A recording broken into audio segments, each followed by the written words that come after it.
Welcome to today's webinar. We'll be starting in just a few minutes, so please stand by.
Our webinar will begin in just a few more minutes, so please stand by.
Well, good afternoon, and welcome to the second in our year-long series of webinars featuring speakers from the Global Pet Expo Academy and sponsored by Pet Store Pro. I'm Steve King, president of the Pet Industry Distributors Association. It's my privilege this afternoon to introduce our speaker, Ann Obarski. Ann is the principal at Merchandise Concepts. As a customer service strategist, Ann works with companies to develop and deliver innovative ways to keep customers coming back and spreading the word about their service experience. Ann believes that customer service isn't about the transaction, it's about transforming customer relationships into a contagious experience. Now, before I hand things over to Ann, I want to point out one thing about our webinar today. There is a handout that will be useful to you through the seminar, but also afterwards, working with your own staff. So if you'll click the orange button that you see at the top right-hand corner of your screen, it will bring out the menu, and you'll see the ACE model handout PDF attached there. If you click on that, you'll be able to download that handout. So it's the orange button at the top right-hand corner. Click on that. When the menu pops out, click on the ACE model handout PDF. Okay, those are the preliminaries. Ann's topic today is the ACE model, 8 steps to creating an astonishing customer experience. Take it away, Ann. Well, thank you so much, Steve, and it is my pleasure to be with all of you today. Hopefully some of you have sat in my sessions at the Global Pet Expo, and that's why you're here. But hopefully also some of you saw something that you read and knew that this webinar was exactly what you were looking for. You know, we hear the following words to describe stores, like awesome and beautiful and great. But wouldn't you like to hear that your customers find you downright astonishing? Frankly, when was the last time you heard that word?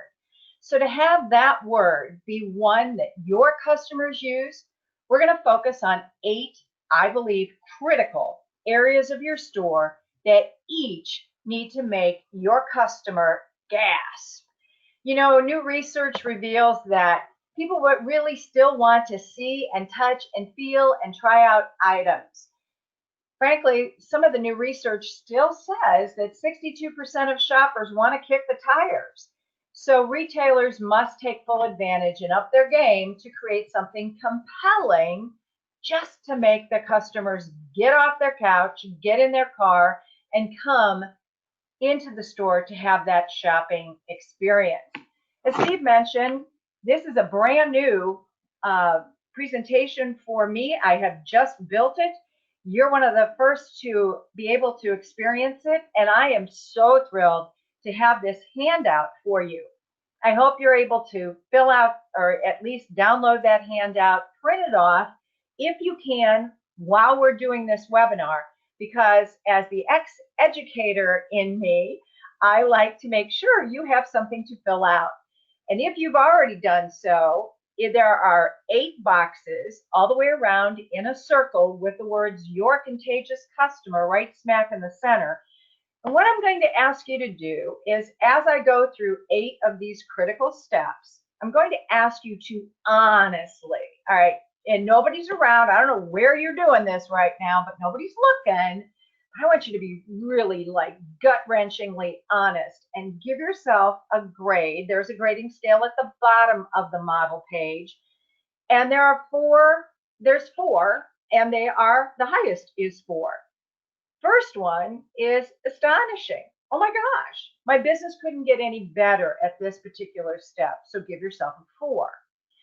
If you are not quite astonishing yet, 3 is nice job. The next on the grading scale is 2, and I kind of put that in and said, okay, I guess. I'm like, okay. So that gets a 2. And 1, I'm not going to give anybody zeros. Is that cool? So we're not going to do that. So 1 is, ouch, we need some help.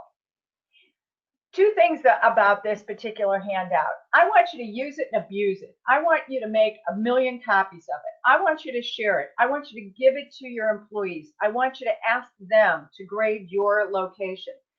Even if they take it and go and grade one of your competitors, come back and talk about these 8 areas, because I believe they are the areas that will make our stores even better as we move forward. I couldn't find a better looking face than this one. And if you're under 35, you may not know who this face is. But this is Lucille Ball, probably one of the icons in humor.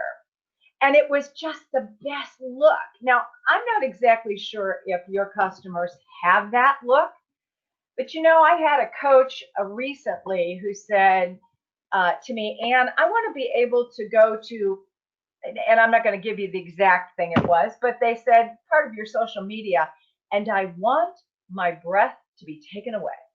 I want to just kind of go, so when was the last time you had one of those?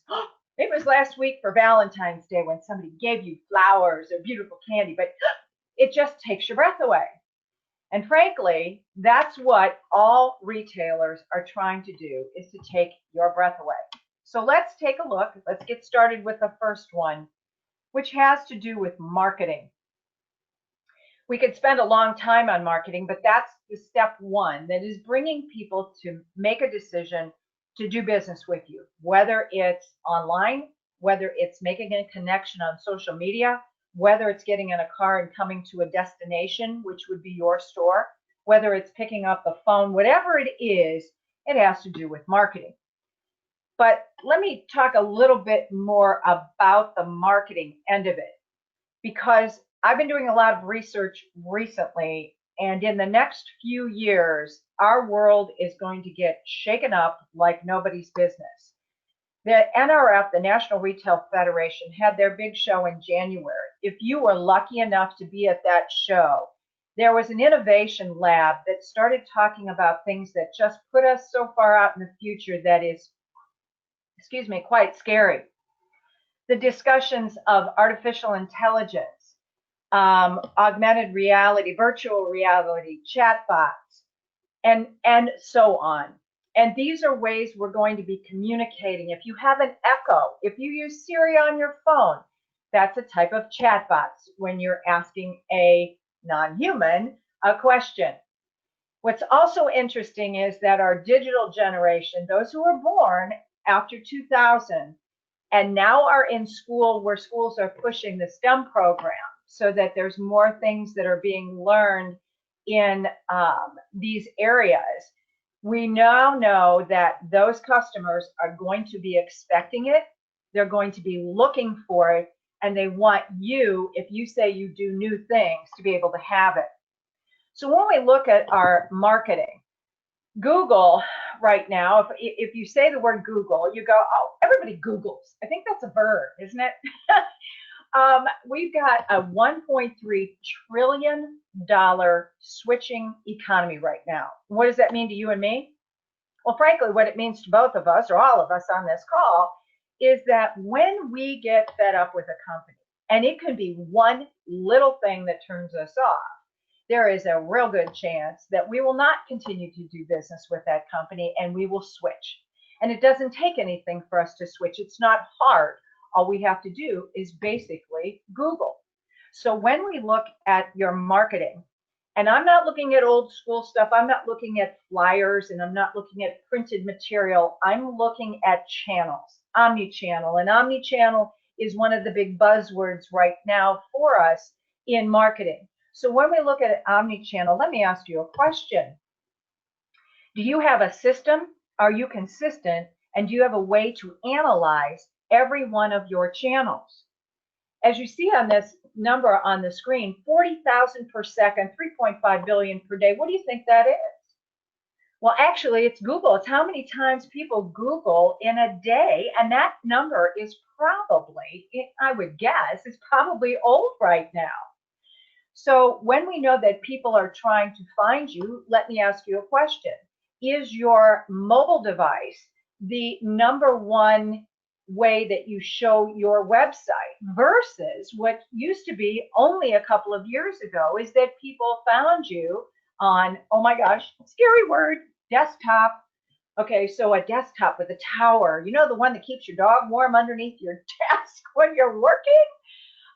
Most people don't have those anymore. I talk to a lot of people, and they don't even have they don't even have a laptop. They're doing things on an iPod or a cell phone. So if I'm looking for you, are you maximized on the digital application? Because that's how your customers are finding you. Who's in charge of the omni-channel marketing for you? Is it you? Is it when you say, well, Ann, it's kind of like when I've got time, I don't know when I'm going to get around to it?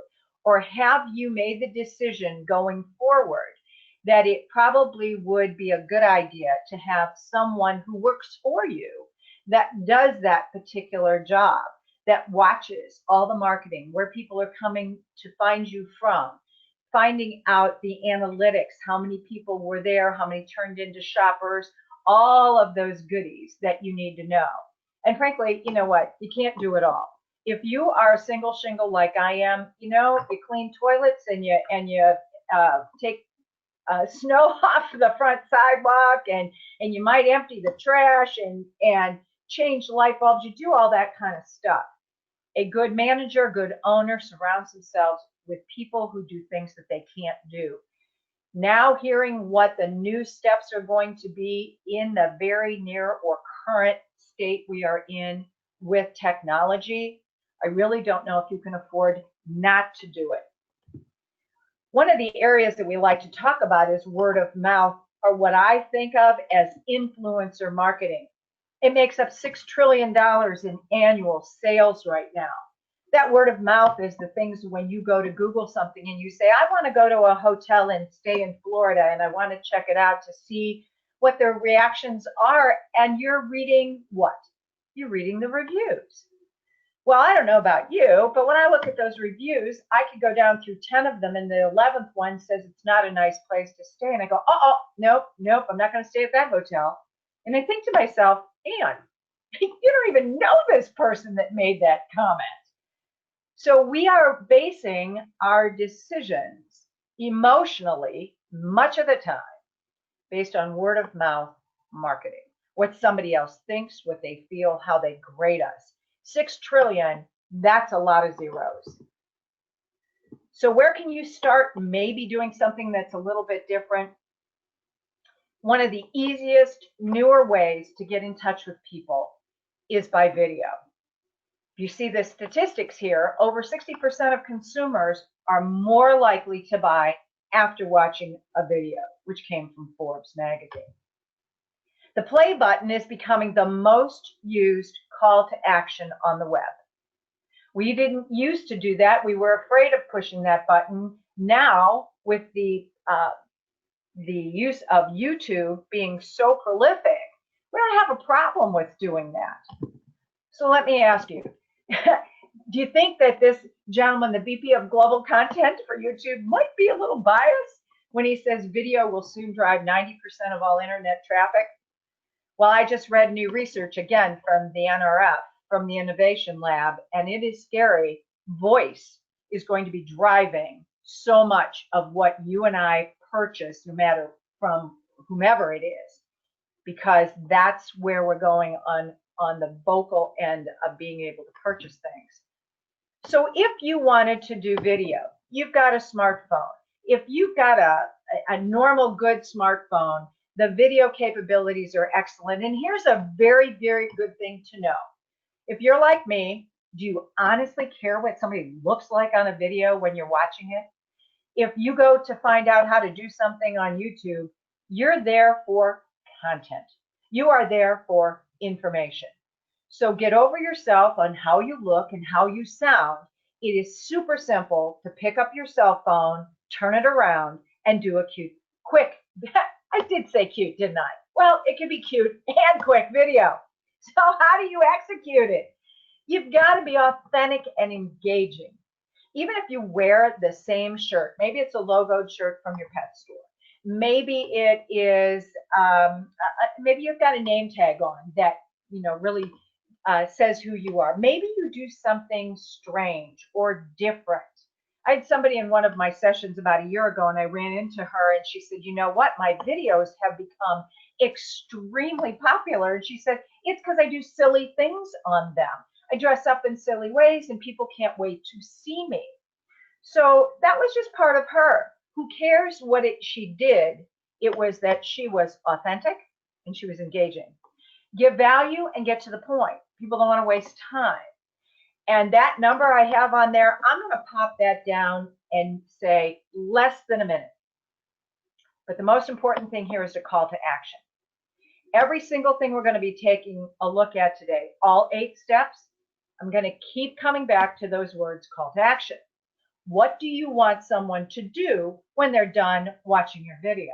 Do you want them to come to the store? Do you want them to go online? Do you want them to like you on Facebook? Do you want them to watch another video? What do you want them to do? But be consistent with the videos so people look forward to seeing you and that they feel like they have made a relationship. It's now a different way to build that relationship. And you know what? It doesn't have to be you. You can farm this out to your assistant manager or your head key holder, someone that gives a face to the business. Interesting. You've seen these statistics before. Think about it. People remember 20% of what they hear, 30% of what they see. But isn't it amazing when you can say that they remember 70% of what they see and hear? That is the game of social media. So give yourself a 4, 3, 2, or 1 when it comes to marketing and be brutally honest. What are you currently doing right now that could be done better? You could add to that marketing because we need to know that. And let me give you just another, if you're writing on something and if you're writing on this, I'm going to give you just a quick little hint as you're working on the marketing. Ask yourself 3 things when you're working on your marketing. Why should I care? What's in it for me? And why should I believe you? I'm going to say those again. Why should I care? What's in it for me? And why should I believe you? Every time you do marketing, those questions should be front and center of what you are doing so that the customer says, wow, I care about that. That's really important to me. What's in it for me? Oh, it's going to save me time, money, energy, make my animal happier, healthier.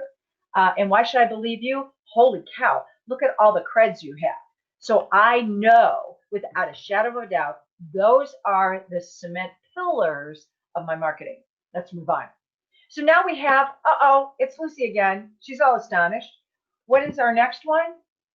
Well, our next one after our marketing has to do with our exterior experience. How easy are you to find? Are you a destination location? Is signage helpful? If I was to put your address into my GPS, would it be correct? Have you ever had that happen? Isn't that frustrating when you put in an address and you go, it's not on the left-hand side of the road, it's on the right-hand side of the road. Or you're coming down the street and you can't make a left-hand turn into that parking lot. And what does Siri always tell you? At the next easy way, make a U-turn. Yeah, right. So look at it. How easy are you to find? Because frankly, if you're not easy to find, I just keep going. Because there's got to be somebody down the street, right or left, half a mile down, your competitor that I can go to. What's your parking lot and entrance look like? When I come into it, is it neat and clean? If I'm coming to it at night and I'm a female, do I feel safe when I'm coming into that parking lot? Does the lighting look good? Are the signs lit? Have you ever noticed when you're going down the street and somebody's big sign is missing 3 light bulbs and it doesn't look right? That's an attention to detail. Don't you see that when you come into your store? What's the front area look like? Again, what's that call to action? We said it with the marketing. If you are in the exterior and you're a customer, what's the call to action? Tell me. It's to get your butt out of the car, right? And go and walk in through that front door because there's an excitement. So what is that call to action? So right now, think in your head, what does our store look like? Maybe you're looking outside right now. Take a look at it from the customer's viewpoint. This happens to be a store in my location. I'm in Columbus, Ohio. And this particular store used to be, it's not up at the mall anymore. They've moved. But I always was fascinated with this store location. The door was extra wide. The display windows always had the most wonderful displays, and everything was inviting when you came into the store. It just made you feel like, gosh, I want to go into that store. It's another store I took a picture of when I was out in California. A little bit different, now all glass in the front. So it being an all glass store, now we can see everything that's going on in that store. And I kind of think it's kind of cute. You've got that dog that is sitting out front, and it's got a water bottle, or I'm going to say a water bowl. And the interesting thing on that is, I don't think that dog's real. So just thought it was kind of cute, but it's a call to come in. All right, now, are all those little butts not so stinking cute? And you go, and what's the big deal? The big deal is if this is a display in the windows, it makes you go, oh, see, it took the breath away. And if it was a female customer and you looked at it, you would go, oh my gosh, I have to go in there. I don't have a dog that size, but isn't that really cute? So getting that customer to say, oh my gosh, I have to come into your store, that's a big deal. So what are you doing as far as that exterior? We're going to go a little bit further on the next one. So I'm just talking about getting out of your car, taking a look at that front entrance. Let me stop right here and say, if you've got a glass door, are there fingerprints on that glass door? Are there signs on there with Scotch tape? Are your hours posted there? Is it hard for me to take a look into the store? And you're going, and really, why does this matter? It matters because if you've got a female customer, and the reason why I keep coming back to this is that 80% of all business decisions are done by women. I don't care if it's buying a house, a car, insurance, a pair of tennis shoes, really doesn't make any difference. Go Google it if you don't trust me. 80% or more are made by women decisions. Now, a woman looking at your front glass windows, display windows, will make the decision that if those windows are dirty, the rest of your store is dirty. So make sure that you go out and take a look at it, because that exterior is extremely important. Well, Lucy said that the next one is really important too, and that next one, number 3, is first impressions. First impressions, that's that transition now once you've gone through the outside door to the inside. And it's called, some people call it a decompression zone. There's a very important word on that next one, and it is the word trigger. If I could use a word that I think would maybe even sum up all the 8 things that we're going to talk about today, is what is the trigger? What is the thing that makes you go, oh my gosh, I want to see more? And how does it trigger the senses? Does it trigger the sense of sight, the sense of smell, touch, hearing, feeling? What triggers it when I walk through the door? Maybe it's great music. Maybe it's something, a smell. Maybe it is something that I see. But make sure when you're walking through, or as you are going through into this first impressions, the decompression zone, that you're seeing it through a woman's eyes. Those first impressions, ladies and gentlemen, are formed in the first 10 seconds. Think about it, 10 seconds. Actually, you know what? I think that's a long time, because they even say when you go onto a website anymore, that you will click off of that website if it doesn't download and you don't get the information within 2 to 3 seconds. So really, 10 seconds is a pretty long time. So we're forming it within the first 10 seconds. The exterior is important. The front door is important. The windows are important. And lastly, the customer makes assumptions. And we should make assumptions. Right, but we do. We make assumptions. This happened to be the front entrance of, when I lived in St. Louis, Missouri, this was a front entrance of the pet store that I always went to. And I miss this pet store because I loved that kitchen table that was sitting there. I loved the cake plates and all of the treats that were there. And yes, you know what? Where I live right now, they've got something similar, but I'm using the word similar. And here's the difference. To your left, which you can't see, was the store owner in a white apron with a oven and cookie cutters, and she was making those treats fresh every day. Now, I love cookies. Do you like cookies? How many of you have looked at dog cookies and go, I could eat that? And how many times do you think people said to her, oh my gosh, finish the sentence with me. These look good enough to eat, right? So what do you think that smell was like? That smell of mom's bacon cookies when you come in. So there was something right there that hit the senses. You probably know this one.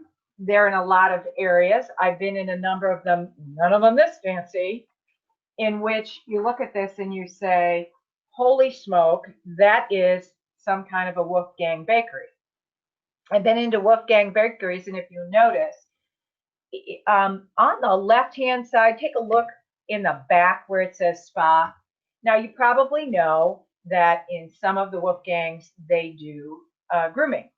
And I was talking to a gal in Florida. This one is not in Florida, but I was talking to the owner in Florida, and I said to her, I said, oh my gosh, I said, what percentage of your business is in the spa area?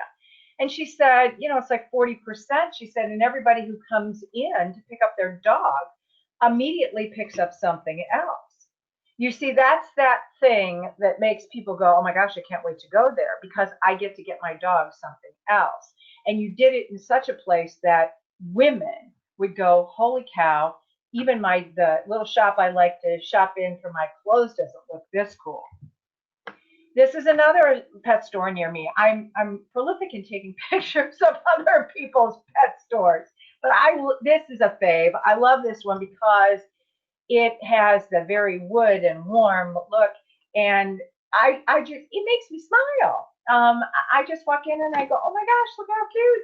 And it's chalkboard stuff and wood, and it just makes me feel good. And that's what's at the entrance, that decompression zone, as you're walking in, that you're going, oh my gosh, this is just way too cute. So, Lucy, what do you think? I'm going to ask you to give yourself a 4, 3, 2, or 1 when it's first impressions. What is it that does this look that she's got when you first walk into the store? Or does it just look like there's just junk everywhere and it's very messy and it's not organized, but you go, oh, you know what, it's no big deal. People know what they're looking for. I'm not so sure. We need to take a look at everything and take a look at the details. Do you remember when there was that book out called Don't Sweat the Small Stuff?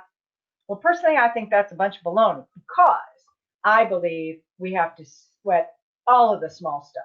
Everything is small stuff. So Lucy's saying, well, let's take a look at the next one. You may have said, and those things you just showed me, those are product displays. Yes, they are. In the situation that I just showed you, it was a combination of the two. We had product displays when they walked in, but it also set the stage. It set that first impression. And we look at product displays different than what we look at, in my mind, merchandising. Merchandising to me is the whole scope of your whole store.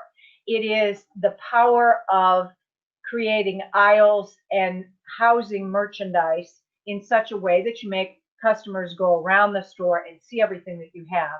And the displays, well, they're like icing on the cake. They're like the cherry. There are the things that you want people to stop and look at. And many of the times, those are the things that also have bigger gross margin, higher prices. And those are the things that are sometimes new and different. Why is it important when we look at displays? Well, 85% of what we remember is through sight. So take a look at this particular one. This is not a picture. No, I think I stole this picture. I think I did. Take a look at it though. Is it just not too cute? You all should be looking at this going, oh my gosh, is that just too cute? It is, because look at it. It's like huggably fresh down at the bottom. It makes you look, you got Dalmatians there. All of those I'm going to assume they're shampoos and conditioners And then they're down on the bottom of it is just the cutest little Dalmatian stuffed animal. But if you also look at it strategically, it is on a riser, if you will. That's what we would call it. And that is sitting there to make you stop and go, oh my gosh, I want that towel that's around that one. And by the way, I want to pick up 3 of these. And I want to get one of those little dogs. And by the way, isn't that cute? What does this particular display do? Let's go back to one of those first frames that I had, which was influential marketing. This is one of those pictures that I will tell a friend of mine, you've got to go over to this dog store, you've got to go to this pet store, you have got to see this display. These displays, I took these, and they're not, in my mind, the absolute perfect, but the one on your left was in California, and it was in Halloween. I would take away one of those barrels or those buckets down at the very bottom. I'd only use 3 because you've got 3 dogs on the top. 3 is a very good number. But it makes me want to stop and look. The white makes it pop. The one on the right, very, very good for this time of the year. It's got that St. Patrick's Day look, doesn't it? All the different things that are going on there in different levels. Notice that your eye's going around to different levels. And it's making me stop. It's making me want to look at it before I go to pick up a bag of dog food or cat food or something for my iguana. I don't know. Do you care stuff for an iguana? Okay, let me ask you a question. Let's take a look at numbers. If I walked into your store, I'd ask you a couple of questions. I would say to you, Mr. and Mrs. Store Owner, in that left picture, tell me, what's your turnover in every piece of merchandise that's there? What's the average gross margin? How long have you had that merchandise in that location? How many vendors are represented there? What's your sales per square foot in that picture, as well as the other one? Because you see, when you're doing displays like that, those are going to be add-on sales. That's going to be added on to the basic that they got in their card that they came to buy. So now we have to take a look at it and say, how good are you at doing the displays? This is a small store, but yet neat and clean and probably very easy to go and take a look at the actual physical numbers. How many bags of dog food or food do we have there in that middle fixture? How fast is it selling? Do we ever have any breakage? What is the customer saying about it? How often do I have to refill it? Frankly, this is another one of those ahas. Isn't that gorgeous? I mean, that is a huge feature right there. But notice that the merchandising is done about waist level up. I always say that if you are merchandising and doing displays, it really ought to be from your shoulders to your knees. People don't like to bend over. They don't want to be butt brushed, is what they call it. They want to make sure that that they can see it at a very easy area. Now, this is a beautiful picture of the fish pond right there, the ability to look at that. But there's also all the other things that you can pick up. I just look at that wood and I go, holy smokes, that was an expensive investment. So I look at that and I go, okay, I don't know how much that costs, but you must be selling a lot of items for fish. So why do a display? Well, there's a number of reasons why to do a display, but as I told you, we want to have bundles. We don't want people to come in one and done. I want you to be able to leave with something else that you didn't expect to have. So tell a story. You know, those words, tell a story, are extremely important to all of us right now in your business.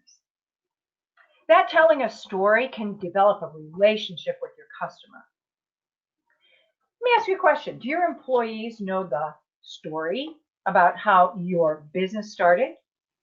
Do they know why you started it, where it started originally, what it was in your mind's eye before it was brick and mortar? Do they know maybe it was taken over from a family member? Do they know the story? Because when they know the story, they'll buy in much more to you as far as building a relationship with you. There's a story. Is there a story about those cookies that were made? Heck yeah. Is there a story about the products that you carry that are different than everyone else? You bet there is. Maybe you just came from the Global Pet Expo show and you found a new product and you were so excited about it. You know, I work with a client, and it's interesting. When they go to a show, they take pictures and post it on their Facebook page and say, hey, I'm at this show right now. I'm thinking about buying this merchandise. What do you think? Do you think it would be something you'd be interested in? And the first 10 people that get back to me, I'm going to give you a 20% discount the next time you come into my store. Now, I know some of you are feverishly writing that down, but think about it. You created excitement. You created a desire to come in to see you because it's a new product. And hey, maybe I had something to do about it because I said you ought to buy it. How about seasonal? We just saw the one that was on there. Actually, those two. One was Halloween and the other one was St. Patrick's Day. So those are 3 ways. But creating a Z pattern. If you go back and take a look at this picture on the right-hand side of the screen, in any good display, if you're looking at balance, your eye is going to go from where those lights are, and they're going to go from left to right because we read left to right. They're going to go down through that center, and they're going to come back out and across those pails in the front. It is a Z pattern, and you saw it in some of the other displays. They didn't just leave that pedestal in the center. They put something in front of it. That's because our eyes go down like that. Take a look at your displays. Do you do that? The power of 3, giving 3 things that the customer could choose from. I'm sure if we blew up that picture, there are 3 things that you could choose off of that display. My last one is the newest term in merchandising, which is one is not like the other. It is the, what the heck is that doing there? I may pick a 3-foot high red fire hydrant and put it in the center of that. Well, you would kind of go, well, it does go there, Anne, because it's for dogs. Well, yeah, but that's not what I'm selling. So it makes you kind of go, oh my gosh, that's like so cool. It's one is not like the other. What are some of the common errors in display? Too much or too little, too many props, and change too seldom. And here's my favorite, lack of attention to detail. If your people have time to lean, they have time to clean. You could write that one down too. If they need to be doing something, have them go around and monitor those displays, clean them up, fold the items, make sure that they're perfect. All right, Lucy, we're moving on to the next one. So you can go ahead and give yourself a 4, 3, 2, or 1 on that one. And we are coming to my favorite, which happens to be employees. Your employees, are they your superheroes? Are they the people that you couldn't do without? I certainly hope that there's not one person on this webinar who says, you know, Anne, I've got this one person that, you know, I keep them, but, you know, my customers don't really like them, and the people that work with them don't like them. They are the face of your company, ladies and gentlemen, and this probably is the most important one of all. Here's what I believe. Customers make assumptions when they walk into any business. What is your hiring like? What's your training like? And what's your leadership like? I just put that on Instagram and on LinkedIn yesterday. And I got a comment from someone who said, the one that always comes to my mind is training. I always think, who trained these people? But frankly, it'll be, who's hiring these people? Are you hiring the right people? Do you have the right people in the right seats on the right bus? And are you driving the bus in the right direction? What's your leadership like? It isn't always about the employees. It is your whole team. Do they have a contagious attitude? What's their listening skills like? Do you work with your people on listening skills?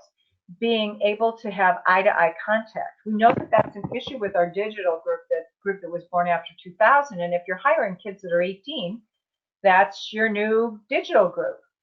Those people are used to looking at things in their hand. They are not used to making eye contact with people. And being able to look someone in the eye and listen to them is a skill that is starting to wane in our society. And it falls right into being engaged. Listen to them. What is their issue? Why did they come in the store? And how can you be of service? That's being the problem solver. Nobody just said, I'm going to go into this pet store because I got nothing better to do today. And I just want to wander around in there. So be a problem solver. And last, be empowered. Does it not make you want to scream when people say, you go into a store, you go into a place of business, and they go, oh, I can't answer that question. I got to ask my boss. Give your employees empowerment. Let them make a decision. Let them make a mistake, but give them that capability of being empowered. This happens to be a picture of 3 people that I helped redo their store out in Oregon, and they happen to have been sitting in a Global Pet Expo seminar of mine. Great people who are always happy to see everybody, and they're there with their dogs every day. Just a wonderful group, and I love this group. This is the way that you create that experience and that relationship with other people. The goal for every single one of us is to make life easier. If you're teaching and training your employees, have them think, how can I make their life easier? What are they buying? What are they asking for? And how can we make their life easier? We could spend a lot of time on employees. I ran through that very quickly, but I will say that those are your superheroes. Are you hiring the right people, training the right people, and leading the right people? And if you don't have the right people, get rid of the ones that are throwing sand in the sandbox. And you know what I mean. So either give yourself a 4, 3, 2, or 1. Okay, Lucy, let's take it on. The next one has to do with our product presentation. Product presentation is a little bit more on the merchandising end of it. It's really your store layout, how it all looks. What does your store look like? Each store is different because of the size of it. On the top, we have a racetrack layout design. Many stores have that. A store like Kohl's, a store like even Home Depot, Lowe's, they have a racetrack, a big one, mind you. We even go all the way around in a circle, but then they have the aisles that go down the center. On the left, that's called a grid layout. That happens to be my grocery store. I took a picture when they remodeled, and that is of all the pet food. Some of you are screaming on the other end going, and you trader. I didn't say I bought my pet food there. I just said that in grocery stores, every single one of those shelves costs money. And it just depends on who gets the right spot.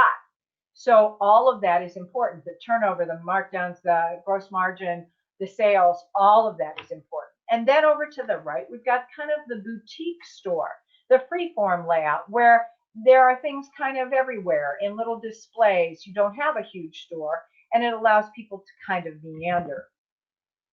This is another form in one of my stores that I love, and it still is an aisle, but isn't it fun?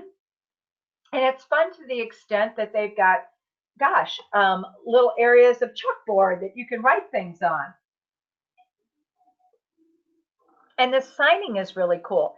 And even on an efficiency standpoint, when you have a store like this and you're not there, it's very easy for the employee to say, we just got a bunch of bully sticks in, or we just got a bunch of horns in, and I know exactly where they go.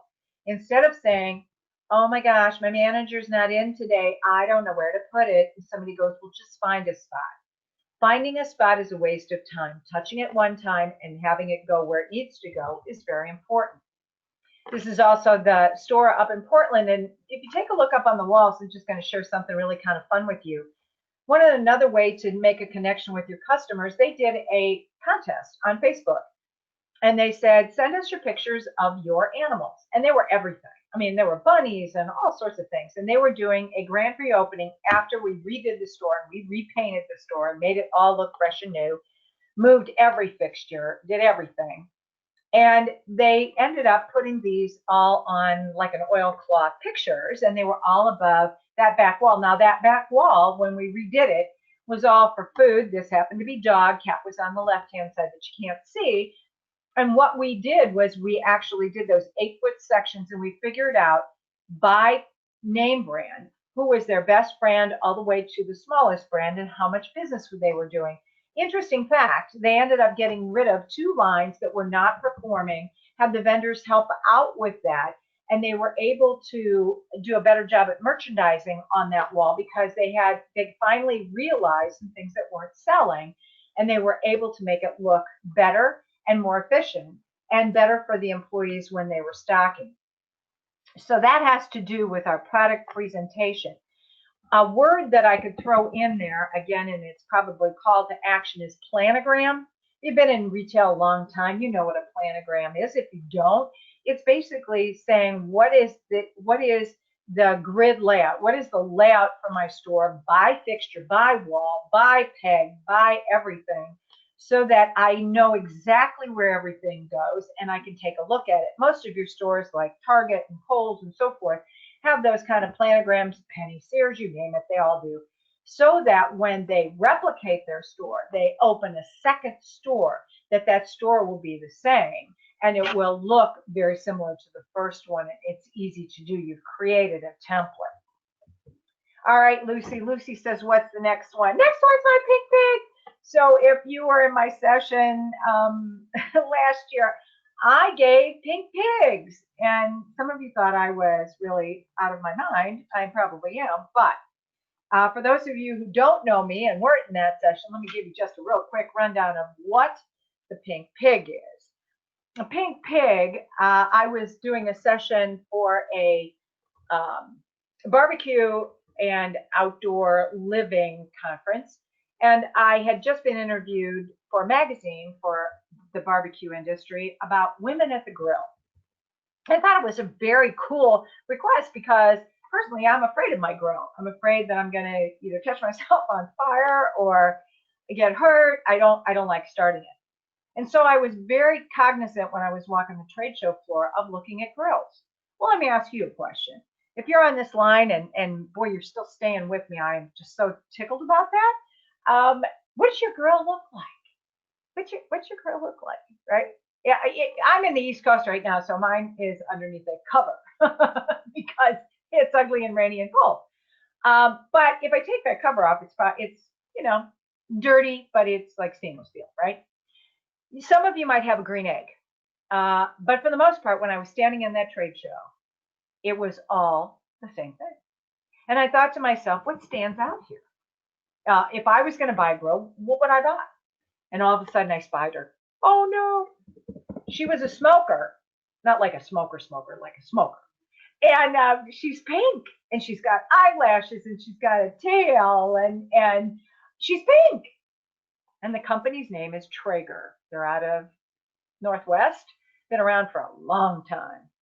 And they have those little wood chips that you burn and you can have apple flavored and all these other kind of things. And I went over to look at her, and of course I was enamored with her. And there was a guy that looked like a chef that came over and started talking to me. And well, I'm getting back to that 80% of all business decisions are made by females. And so what did I say to him? Can I cook on this? Can I bake on this? What can I do on this? And he proceeded to tell me that he goes around to a lot of stores and he shows people how to cook on that pink pig. But what the next question, which was really informative to me, was I said, who in their right mind buys this pink pig grill? She's like $1,700 or 14, whatever. She's expensive. He said, interesting that you asked that. He says, our pools and patio stores will buy one and they will pull her out either on a Wednesday or a Saturday afternoon and they'll fire her up and they'll put on brats and hamburgers and hot dogs, and the smell, again, a trigger, is wafting through the air so that when you and I drive down the street with our windows rolled down, we go, oh my gosh, who's cooking? Who's barbecuing? Because you know what that smell smells like. Do you know what it's like when your neighbor's like cooking and you're going, hey, Fred, you got to throw in a couple more because I'm coming over, get the beer ready. So I looked at that and I said, isn't that interesting? They sell chemicals for pools. They sell basic things. They sell charcoal. They sell things that are not exciting, not astonishing. Yet the pink pig became astonishing. What's your pink pig? In this particular picture, you saw the interior of the dog bowl. Frankly, I don't even know where this is. But if I was telling somebody, I'd go, it's the black and white store down the street.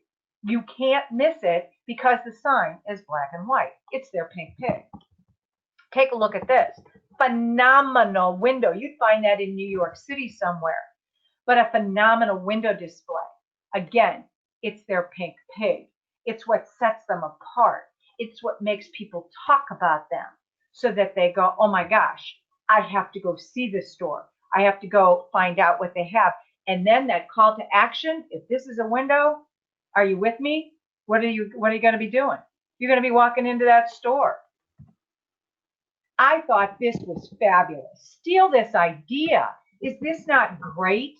Take a look at that. That's an old school. I used to, when I was in corporate retail, we had those old sign holders. Holy smoke, that's old.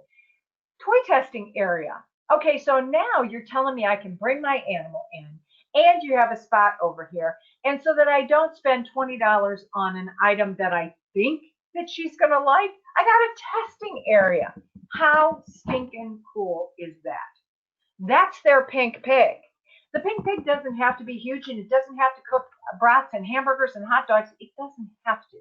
I want you to think about that. What is it that is so different that sets you apart, that you are the one that people want to come to? I'm going to share this one quote with you because it's a brand new one. And I'm not using it, I don't think, in this webinar, but I think it's really cool. Because if there's one quote as a takeaway for today, take this one. Top of mind, tip of tongue. So if your store is top of mind, tip of tongue means I'm going to tell everybody I know. I'm going to recommend it to my neighbors, to my friends, to my kids, to anybody I know. Top of mind, tip of tongue. How cool is that?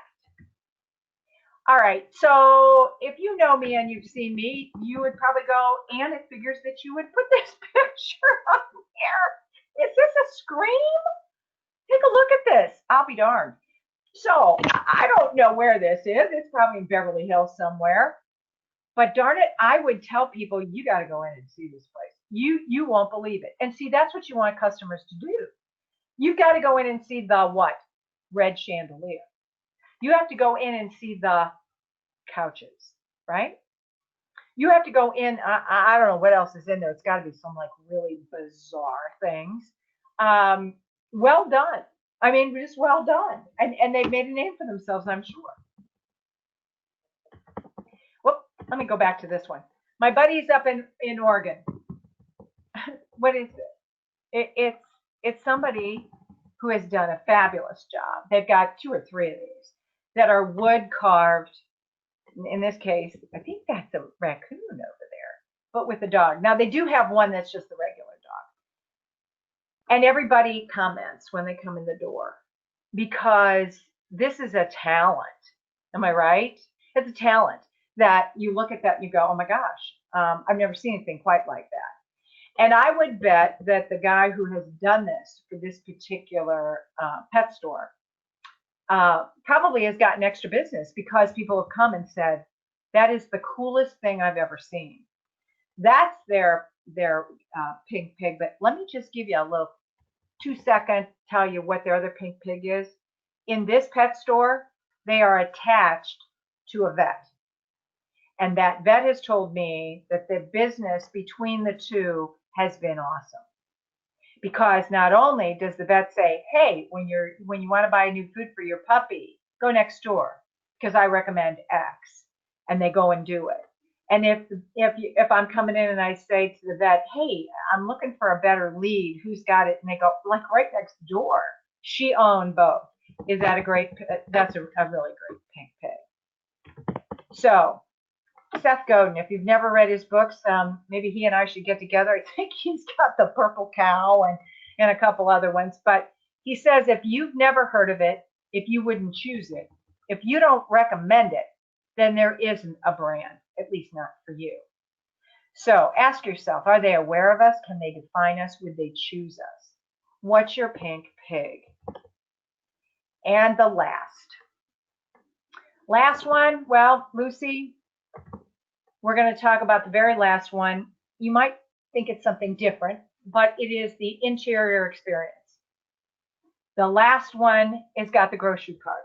The grocery cart is a symbol of I'm ready to come to the register. I'm ready to find you. I am ready to give you my hard-earned money, however that is, whether it's Apple Pay or, cash.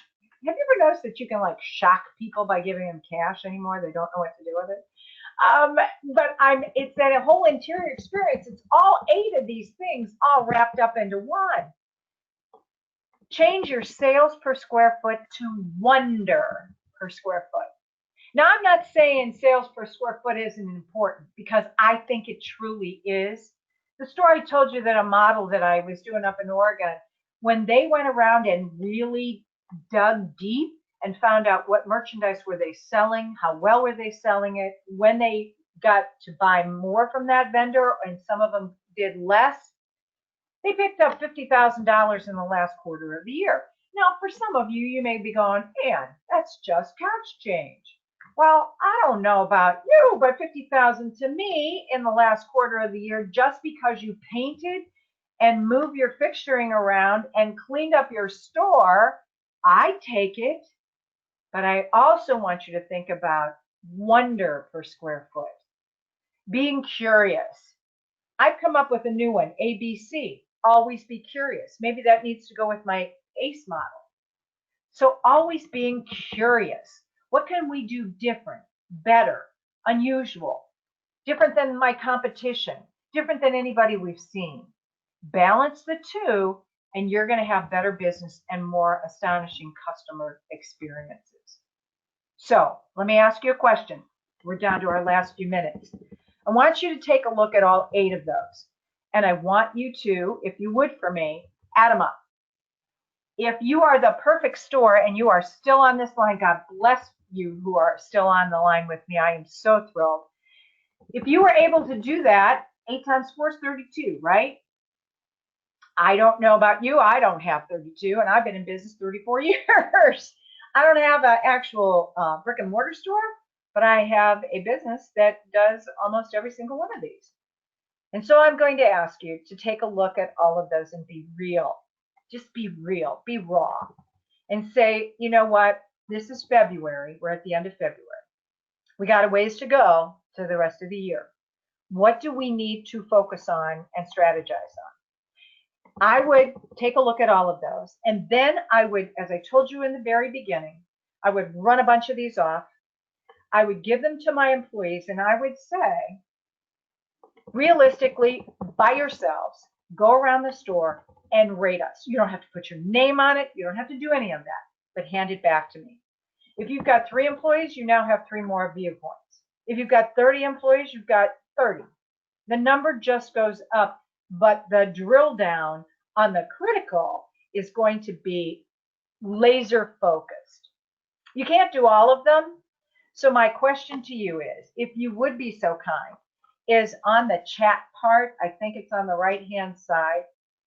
Would you please, so that we know that you're still there and you haven't fallen asleep while I've been talking and you got something out of this webinar, would you please say, yes, I've got work to do. Yes, I have 1 to work on. And that's cool. One is good. I've got 3 that I'm going to work on. Put a number in there. It doesn't have to be the number of those boxes. It doesn't have to be 1 is marketing and 2 is exterior experience and so forth. It's just saying that out of those 8, and I really feel that I need to really put much more emphasis on a couple of these things. So I'm going to ask you to do that right now. And if you have questions for me, and again, at the very end of the day, we want people to say, we love your pet store. So don't get stuck on the treadmill. You're not going anywhere. You're just kind of like wasting time, energy, no treats. We want treats, so we want to make sure that you get out of the rut you are in. Make a decision today on that ACE model that you're going to put something that we talked about today into gear. If you've got questions for me, I can take a few questions now. If you would feel more comfortable by getting in touch with me, that's all of my information for you to get in touch with me. Call me anytime, email me. I'm on all of the social media. Please let me know how I can help you out. Steve, I'm going to throw it back over to you so that we can end this with our great following that we had today. Well, thanks so much, Ann. I really enjoyed that presentation, especially all the great examples that you had there. Folks, if you enjoyed what you saw today and learned a lot from Ann, make sure you check out her seminars that will be at Global Pet Expo. And we hope to see all of you in Orlando next month, March 20 through 23rd, for Global Pet. We have more than 30 hours of seminars, workshops, and mini sessions that are scheduled, and they're all free for show attendees. So make